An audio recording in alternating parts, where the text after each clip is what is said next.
Fernando Ramón Lazo. Él es neumólogo, graduado de la Universidad de El Salvador. Sacó la especialidad de pediatría en el Hospital de Niños Benjamín Bloom y luego la subespecialidad de neumología pediátrica en el Instituto Nacional de Pediatría de México.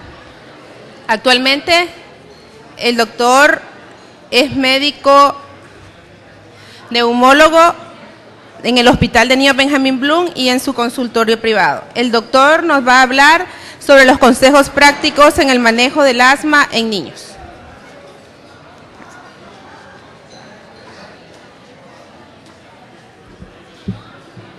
Hola.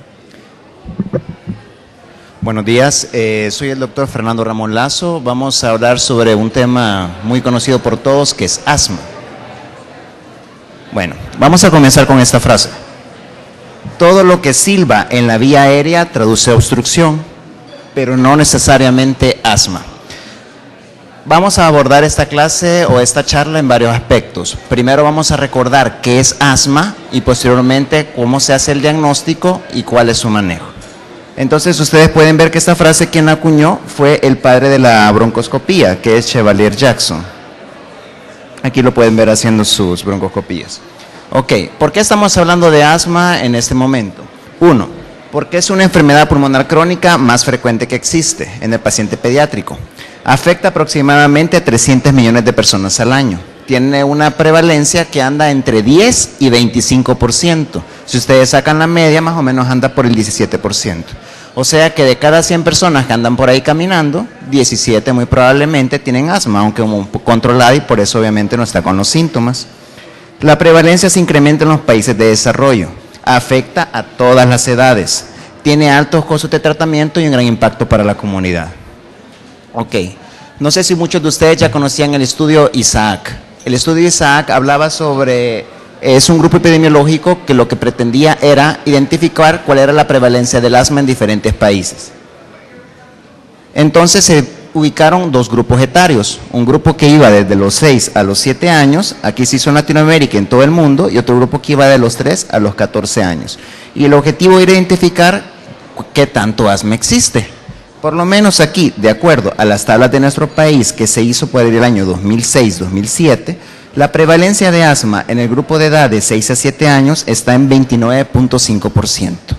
Y en el grupo de 13 a 14 años está en un 24%.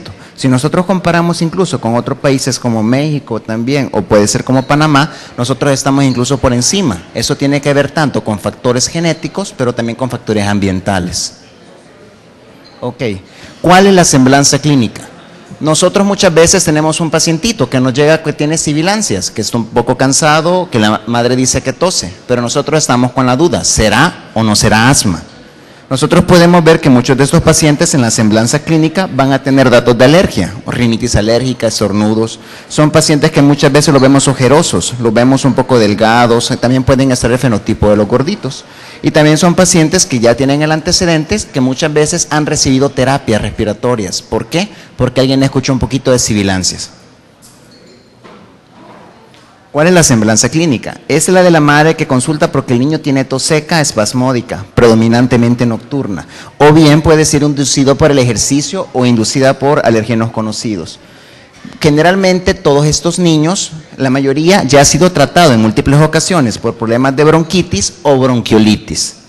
Y con frecuencia nosotros encontramos otros estigmas de enfermedades inflamatorias. Esta plaquita que yo puse aquí, más que todo es una plaquita donde nosotros observamos un poco de atrapamiento aéreo y un poquito de inflamación de los bronquios, que los datos de asma son muy inespecíficos realmente. Bueno, ya hablamos un poco sobre qué es lo que nosotros esperamos encontrar en un niño. Ahora vamos a hablar qué es el concepto de asma. El asma es una enfermedad inflamatoria crónica de la vía aérea inferior y tiene un componente multigénico. Generalmente esto nos va a dar una obstrucción de grado variable de la vía aérea, pero ojo, esta obstrucción es reversible, tanto en forma espontánea por medicamentos. Entonces ustedes tienen que recordar esto, el asma es inflamación y en base a eso arranca el resto de la plática. Esta inflamación nos va a dar hiperreactividad bronquial, esto es una expresión de la inflamación. Y finalmente el paciente asmático, que es diferente a las otras enfermedades, vamos a encontrar la remodelación de la vía aérea, que lleva a fibrosis y cambios en la función pulmonar. Nosotros muchas veces escuchamos la palabra remodelación. Ustedes tienen que considerar que el bronquio está cambiando y si no detenemos ese cambio, van a haber cambios desfavorables para el paciente y permanentes. ¿Ok? Eso es uno de los múltiples dibujos que me imagino que muchos de ustedes ya conocen. Nosotros vemos aquí un bronquio sano, entre comillas, y aquí nosotros vemos un bronquio inflamado y vemos con secreción. Ustedes pueden ver como aquí tenemos un lumen o una luz para respirar grande, pero aquí está reducido por completo. Entonces, por eso el paciente asmático cursa con dificultad respiratoria. Como había dicho yo, ¿cuál es la base del asma? Es la inflamación. Entonces, el proceso inflamatorio se debe principalmente a células inflamatorias de origen eosinofílico. Nosotros vamos a encontrar también hipertrofia de las glándulas mucosas, hipertrofia del músculo liso y daño epitelial.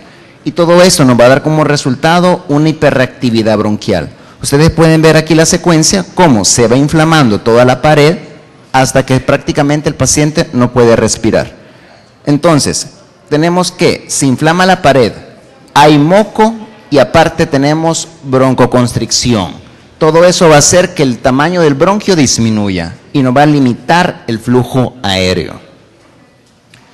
Esto no se me vayan a asustar. Esto nada más es para que ustedes vean de que la hiperreactividad bronquial no es exclusivo de asma.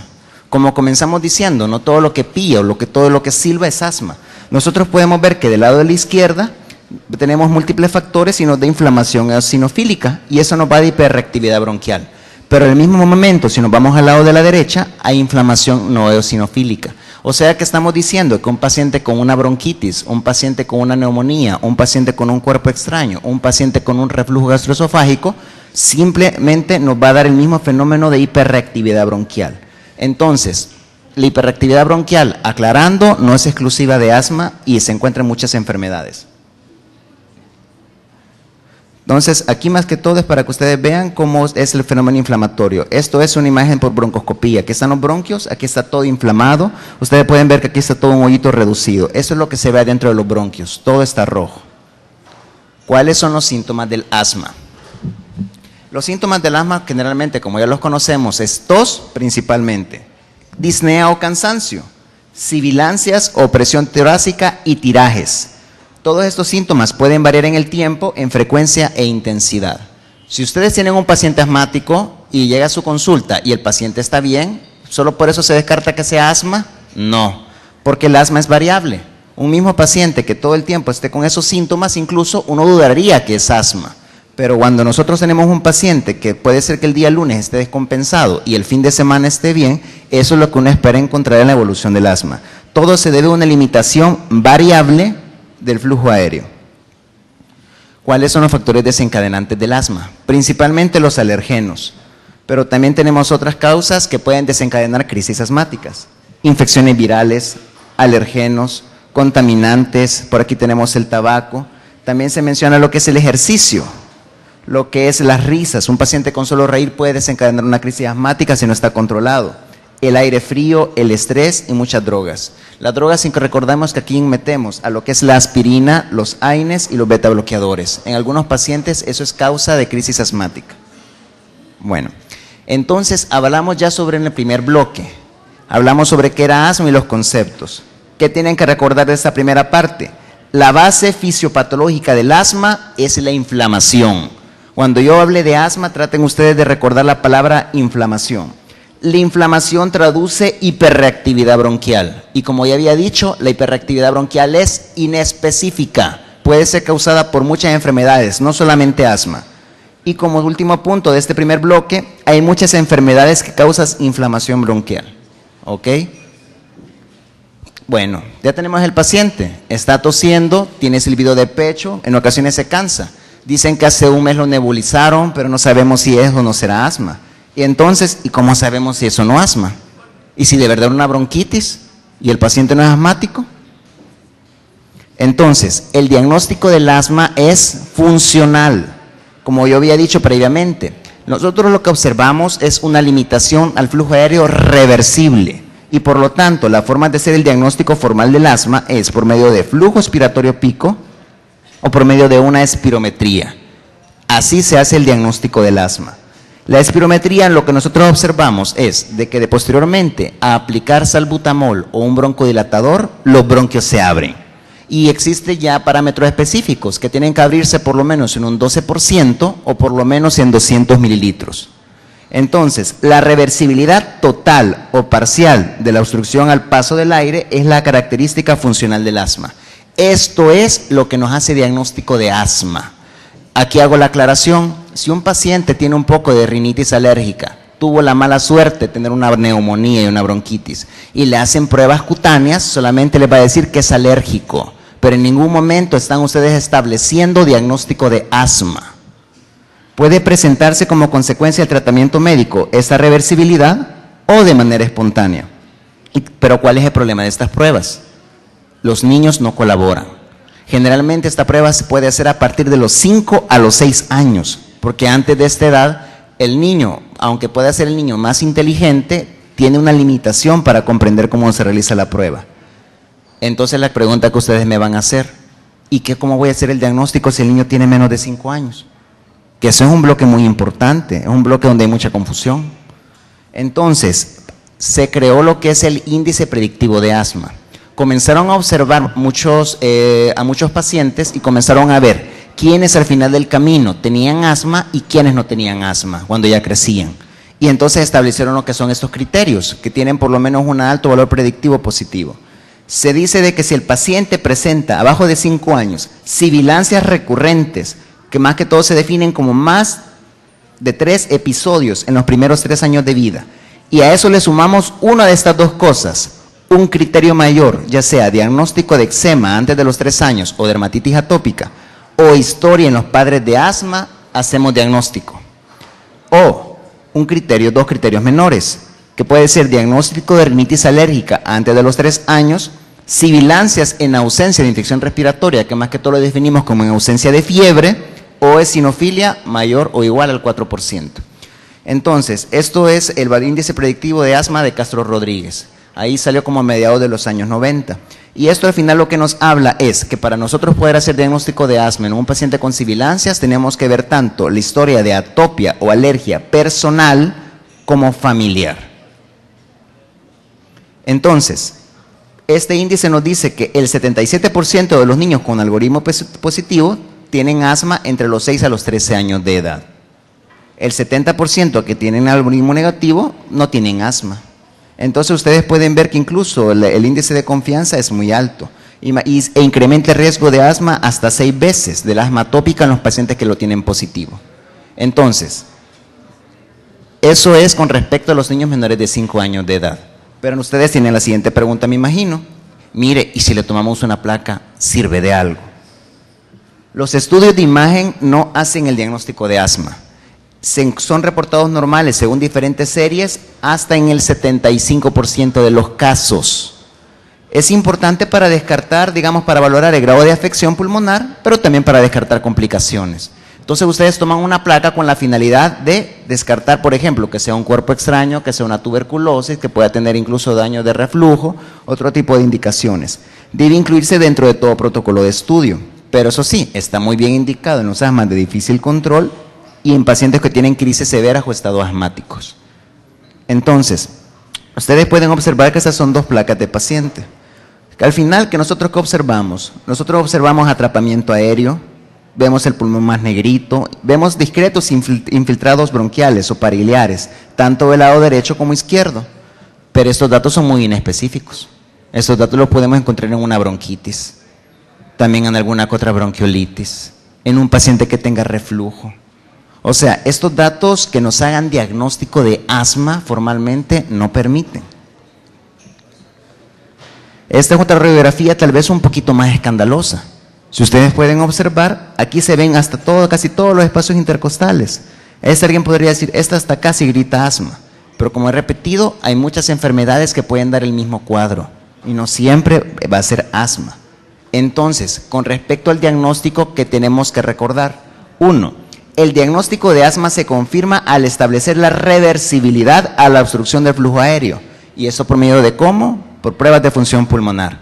El flujo expiratorio pico o la espirometría. Dichas pruebas se realizan a partir de los 5 años de edad.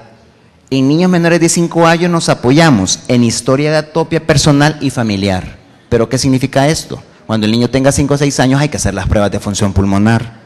Y los estudios de imagen no hacen diagnóstico, pero descartan complicaciones o hacen diagnóstico diferencial. ¿Ok? Entonces vamos a recordar un poco, bueno, aquí no salió mucho, lo que son los fenotipos del asma. Creo que ustedes ya se acuerdan de eso, lo han escuchado, lo de las sibilancias tempranas, sibilancias tardías y los persistentes. ¿Qué tenemos que recordar sobre todo esto? Si nosotros nos encontramos con un niño de 3 años que tiene sibilancia, ¿qué es? Pues yo no lo sé. Y dicen que yo soy el especialista, pero yo no lo sé. Porque ese problema es que a los 3 años es donde se juntan todos los niños. Entonces nosotros más que todo, esto nos sirve para ver que nosotros a partir del seguimiento y a partir del tiempo es que nos vamos a poder hacer un diagnóstico formal. Nosotros vemos que los niños que persisten con datos de sibilancias a partir de los 6 años son los niños generalmente que van a continuar siendo asmáticos en la adolescencia y en la edad adulta. Tenemos la sibilancia transitoria, son los que comenzaron antes de los 3 años, pero después de los 3 años ya dejaron de presentar esos eventos de sibilancias. Generalmente se asocian con infecciones virales. Como había dicho, cualquier infección viral nos puede dar inflamación bronquial. Tenemos la sibilancia persistente. Se presenta antes de los 3 años y continúa después de los 6 años. Por eso es persistente. Estos se asocian con altos niveles de inmunoglobulina E y por eso se considera asma precoz. Y tenemos las sibilancias tardías. Estos se inician hasta después de los 3 años y persisten después de los 6. Si se dan cuenta, la clave es que las sibilancias persistan después de los 6 años. En ese momento nosotros podemos establecer diagnóstico de asma. Pero el problema es de que si un niño no llega a los 3 años, pues la verdad es muy difícil.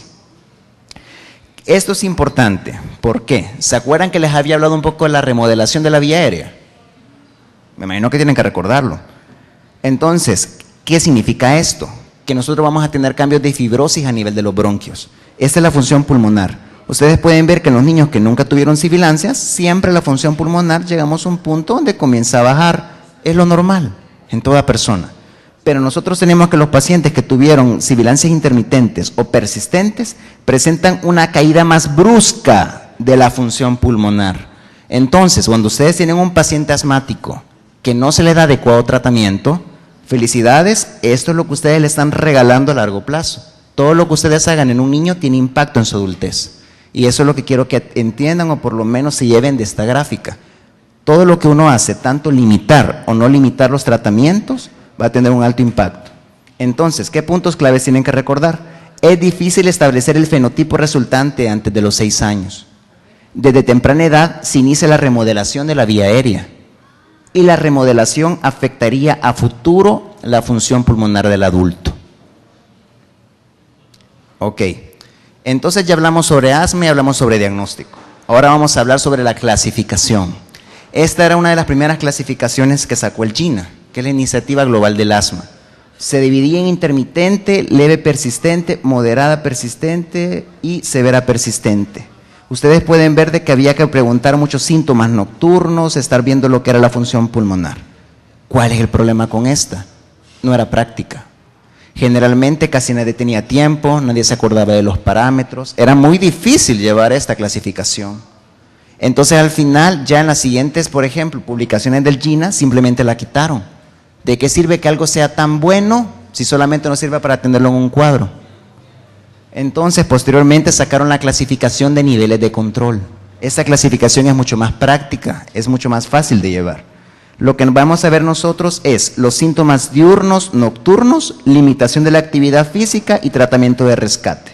Esto es principalmente los 4 ejes que llevamos. La función pulmonar, pues no siempre nosotros tenemos al paciente con unas pruebas de función respiratoria. Entonces, si el paciente en todo está bien, se define como asma controlado. Si el paciente con solo que tenga una alteración o 2, se define como asma parcialmente controlado. Y se dice de que si tiene 3 o más alteraciones, se define como asma no controlado. Aquí hay un punto que ustedes tienen que tomar en cuenta. ¿Cómo tomarían ustedes un paciente que lo ven hoy mismo en la consulta, pero resulta que dice el papá o la mamá que en abril estuvo con una crisis asmática y recibió prednisona? ¿Cómo se definiría? Y hoy lo ven ustedes en su consulta, anda corriendo, anda saltando, no le silba el pecho, está muy bien. ¿Cómo se define? Ese paciente se define como asma no controlado. Todo paciente que ha tenido una crisis asmática en los últimos 6 meses, aunque ustedes lo ven bien, es asma no controlado. Y ese es un gran error, porque muchas veces nosotros nos basamos en cómo está ahorita, pero recuerden que toda la vía aérea está inflamada. Entonces amerita manejo. Y si no dan manejo, recuerden lo que pasa tanto a corto como a largo plazo. Entonces, nuestro objetivo es lograr el control. Ustedes pueden ver de este lado las exacerbaciones, el no controlado, como había mencionado previamente, y el control. Nosotros, en la medida que el paciente está más descontrolado, tenemos que aumentar el tratamiento. Pero una vez que nosotros logramos el control, vamos disminuyendo poco a poco. Nuestra meta es lograr el control con la menor dosis posible. Esa es nuestra meta. Entonces, ¿cuáles son los puntos claves? La clasificación más práctica es por niveles de control. Una crisis asmática en los últimos 6 meses nos traduce un paciente no controlado. Y nuestra meta es lograr el control y mantenerlo. ¿Ok? Ahora vamos a hacer un juego de palabras. Si el asma es una enfermedad inflamatoria, ¿cuál creen ustedes que sería el mejor medicamento para tratar una enfermedad inflamatoria? Un medicamento antiinflamatorio. Casi siempre que se hace esta pregunta, casi todos dicen al mismo tiempo salbutamol. Pero si el asma, yo lo repito, la fisiopatología es inflamatoria, el mejor tratamiento es el antiinflamatorio. ¿Y cuáles son los antiinflamatorios más potentes? Los esteroides, los tan temidos esteroides. Entonces se dieron cuenta hace tiempo de que los esteroides sistémicos eran malos y se sacaron los esteroides inhalados. Estos medicamentos ya tienen más de 25 años que salieron y son muy seguros. Se encuentran entre los medicamentos antiasmáticos más estudiados. Son la primera línea de defensa para el tratamiento de asma en todas las edades, pero a veces siguen siendo poco utilizados. ¿Por qué? Por el temor tanto de los padres como de los mismos médicos, que algo malo va a pasar. Se ha visto en los estudios que cuando damos tratamiento precoz para asma leve en los niños, lo que nosotros observamos es que reducimos las reagudizaciones, controlamos los síntomas y se mejora la función pulmonar a largo plazo. Ustedes tienen que recordar que los esteroides tienen impacto ahorita y a futuro. Si se introduce en forma temprana, la función pulmonar va a mejorar, pero si nos tardamos, lo va a mejorar a corto plazo, pero no a largo plazo. Entonces, ¿cuál es el impacto? Son las únicas drogas que han demostrado ser útiles para detener la remodelación de la vía aérea. Por eso son importantes los esteroides. Aquí nosotros podemos meter los antileucotrienos, nosotros podemos meter la teofilina, nosotros podemos meter los beta-2 agonistas de larga acción. Todos nos van a dar un manejo para el momento, pero los esteroides son los únicos que van a detener el proceso de remodelación y fibrosis subepitelial. Entonces ustedes me van a preguntar, mire, pero dicen que se quedan pequeños. Lo que se ha visto que hacen los esteroides, esas son como gráficas de crecimiento, es que dan como un retraso del crecimiento, pero finalmente el paciente llega a lo que le tocaba crecer. Muy probablemente si el paciente iba a llegar a determinada altura, a eso de los 12 años, va a llegar a los 14, pero no tienen ustedes que tener ningún miedo con los esteroides. ¿Y qué pasa entonces si a un paciente le damos pulsos? ¿Qué es pulsos? No le voy a dar esteroides, mejor le vamos a dar prednisona cada vez que tenga crisis.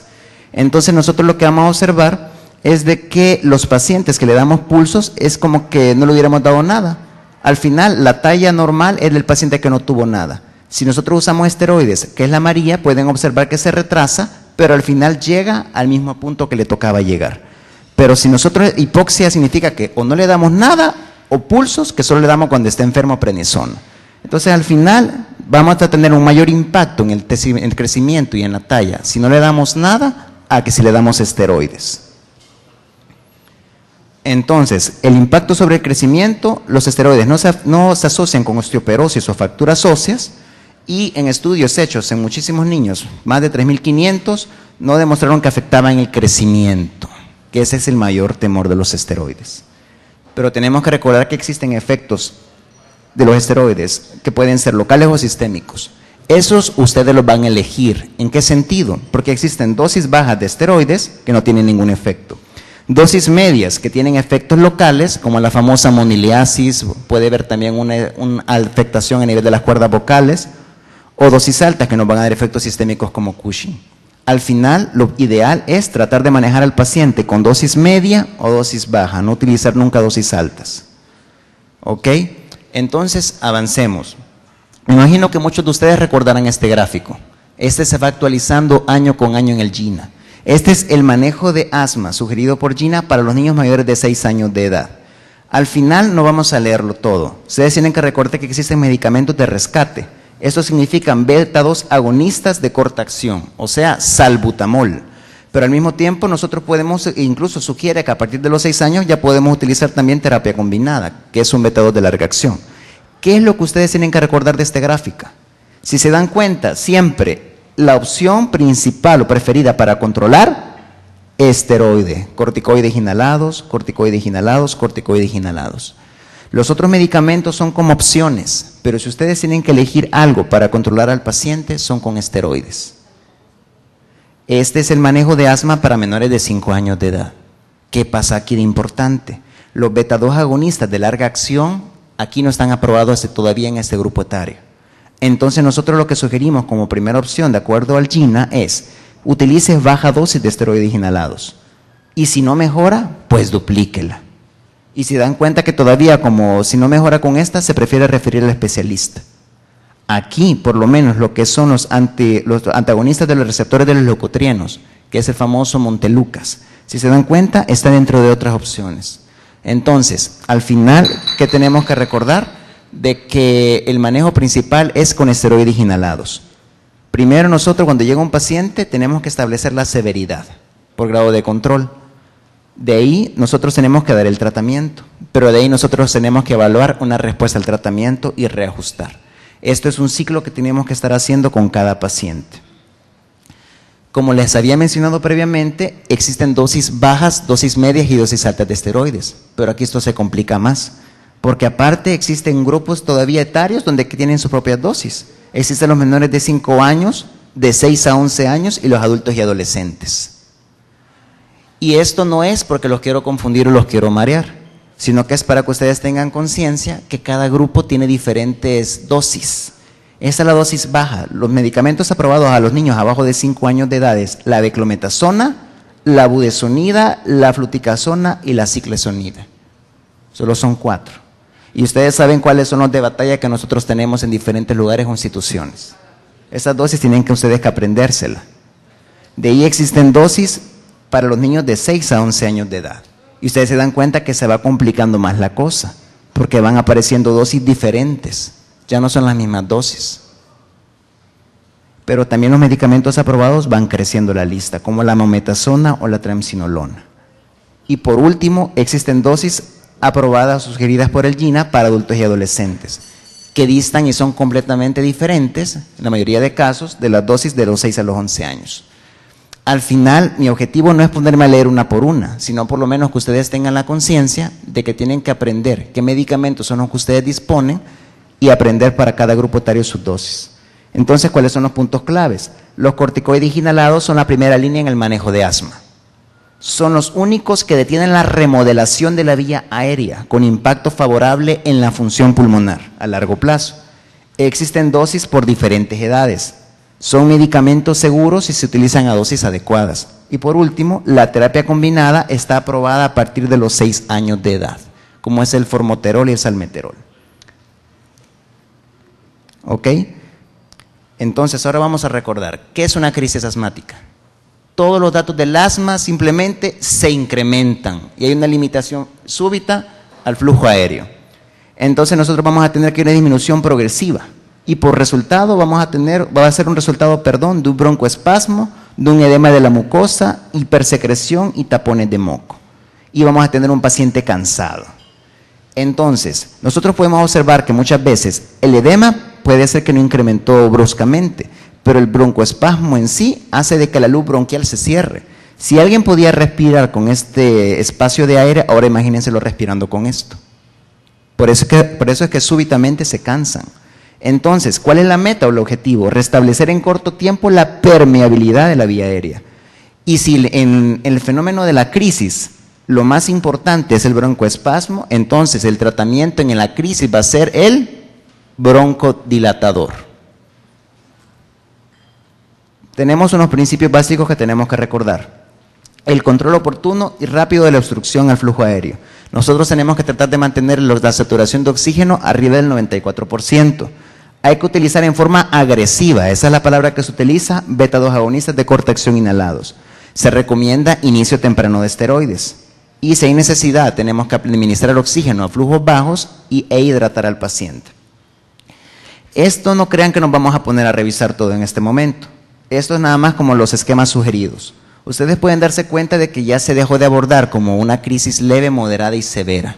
Más que todo ya hablamos como en bloques, crisis leves a moderadas dependiendo de la afectación y crisis severa. Nosotros el manejo inicial es con beta-2 de corta acción, esteroides y oxígeno. Pero rápidamente, si el paciente no mejora, empeora o incluso llega a una crisis severa, nosotros ya hablamos incluso de poner otros broncodilatadores como el bromuro de hipertropium, corticosteroides sistémicos, intravenoso, o incluso hoy también ya hablamos de lo que es la hospitalización y manejo, llegamos por especialistas. Entonces, pero y si el paciente sale adelante, esperamos nosotros, entonces tenemos que ver los criterios de egreso, que hay una mejoría de los síntomas sin necesidad de beta-2 agonistas de corta acción, que esto en las pruebas de función pulmonar, el PEF o flujo respiratorio pico está entre un 60 a 80%, saturación arriba del 94% y que los pacientes tengan los recursos y sean bien entendidos qué van a hacer con el pacientillo. Los planes de egreso, tenemos que dar medicación de rescate, inicio de medicación controladora. ¿Se acuerdan de los gráficos previos donde ya teníamos que iniciar los esteroides inhalados? Pues si se va el paciente de alta, tenemos que ya que mandarlo a su casa con eso. Revisar la técnica de los dispositivos. El esteroide generalmente se recomienda en los niños pequeños de 3 a 5 días y en los adultos de 5 a 7 días. Y el seguimiento en 2 a 7 días. O sea, no es un paciente como un cheque en blanco, váyanse que les vaya bien. Hay que controlarlo. Entonces, ¿cuáles son los puntos claves de esta parte? Es necesario reconocer la instauración de una crisis asmática. Si no la reconocemos, no la vamos a tratar. El objetivo es revertir la obstrucción al flujo aéreo. Los broncodilatadores son el tratamiento de inicio y el uso de esteroides sistémicos a partir de crisis moderadas, sin miedo. Muchas veces ustedes ven al paciente cansado y a puro salbutamol lo quieren sacar. Sin miedo, usen esteroides y úsenlo bien, pero después dejen el tratamiento formal de control con el esteroide inhalado. Entonces, ya tenemos al paciente, nos está llegando a la consulta, ya estamos viendo en control. Pero ¿y cómo vamos a hacer el control? Vamos a hacer el gráfico del control que habíamos mencionado, pero también existen unas herramientas de apoyar el control del paciente. Aquí vamos a hablar del flujo respiratorio pico o la flujometría pico y los test de control de asma. Esto es la prueba de control de asma. Nosotros, la prueba consiste en que al paciente se le hacen muchas preguntas. ¿Cómo ha estado en las últimas 4 semanas? Y él, con diferente el ejercicio, su actividad, la sensación de aire o dificultad respiratoria, y el paciente va sumando, digamos, diferentes puntos. Al final, aquí está la puntuación. Si usted dice de que él tuvo una puntuación de 25, que es el máximo, usted cae, digamos, en ese circulito. O sea, usted está excelente, control total. Si el paciente tiene una puntuación entre 20 a 24, pues está bien controlado. Pero si el paciente tiene una puntuación menor a 20, esto es un asma no controlado. Esos son como herramientas que nos ayudan a que los pacientes puedan tener un dominio de su control y saber cómo están y puedan, digamos, buscar atención médica. Y ya finalizando, vamos a hablar sobre la flujometría. La flujometría, digamos, es una herramienta para que nosotros podamos establecer un control del paciente. ¿Cómo lo hacemos? Se le da al paciente por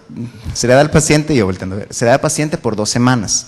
Se le dice que en la mañana 3 veces tiene que soplar y en la tarde, en la noche 3 veces tiene que soplar y se elige el mejor parámetro. Al final de las 2 semanas nosotros vamos a elegir el mejor parámetro y vamos a sacar los porcentajes.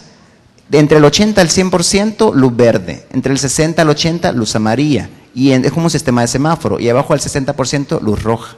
Lo ideal es que sea con los propios valores del paciente, porque entonces el paciente va a tener un dominio de su control.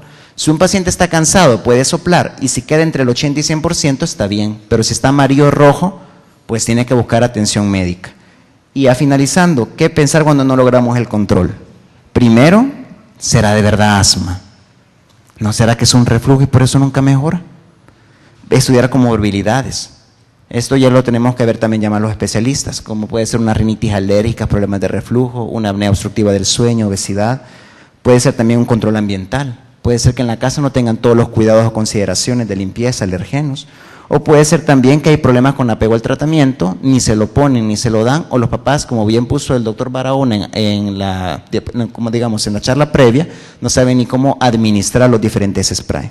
Así que finalizando, el seguimiento requiere paciencia por parte del médico. La labor educativa es fundamental. Hay que reforzar el evitar los alergenos o irritantes. Tiene que haber una adecuada adherencia al tratamiento y ustedes tienen que revisar en cada consulta las técnicas de administración. Eso es lo que les tenía preparado. Y por último, si no sabemos a dónde queremos llegar, no importa qué camino se tome, jamás podremos llegar. Muchísimas gracias.